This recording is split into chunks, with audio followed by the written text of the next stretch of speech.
जना चाहिँ दिदी बहिनी घरको काममा हुनुहुन्छ है ठ्याक्क दुईजना नेपालको पनि दिदी बहिनी यहाँ पनि दिदी बहिनी केही घरमा काम गर्नुहुन्छ के कसैको चाहिँ रिलेटिभ्स छ भने यतैबाट भिजा पठाउने पनि हुन्छ के अनि अलिकति सस्तो पनि हुन्छ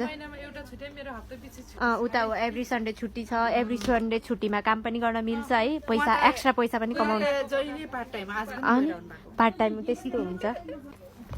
हामी चाहिँ यहाँ के अरे कारबेल्लाको यहाँ इन्डियन सप पनि छ कि यहाँनिर सामानहरू किन्नु ल भुजाहरू सबै कुरा पाउँछ कि यहाँ नेपाली सबै इन्डियनमा सबै कुराहरू पाउँछ ल के किन्नु हुने किन्नु यता हाम्रो राम्री दिदी हुनुहुन्छ तर एक्सपेन्सिभ चाहिँ एकदमै धेरै छ है सबै कुरा चामलहरू पनि पाउँछ सबै कुरा के खान मन लाग्छ हजुरहरूले सबै कुराहरू पाउँछ बासमती चामल दालहरू पनि सबै पाउँछ कि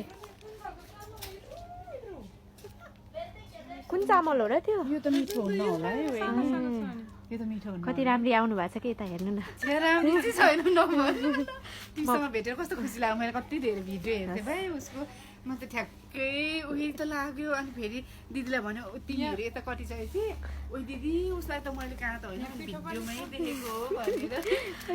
दुईजना चाहिँ दिदी बहिनी घरको काममा हुनुहुन्छ है ठ्याक्क दुईजना नेपालको पनि दिदी बहिनी यहाँ पनि दिदी बहिनी केही घरमा काम गर्नुहुन्छ कि कसैको चाहिँ रिलेटिभ्स छ भने यतैबाट भिजा पठाउने पनि हुन्छ कि अनि अलिकति सस्तो पनि हुन्छ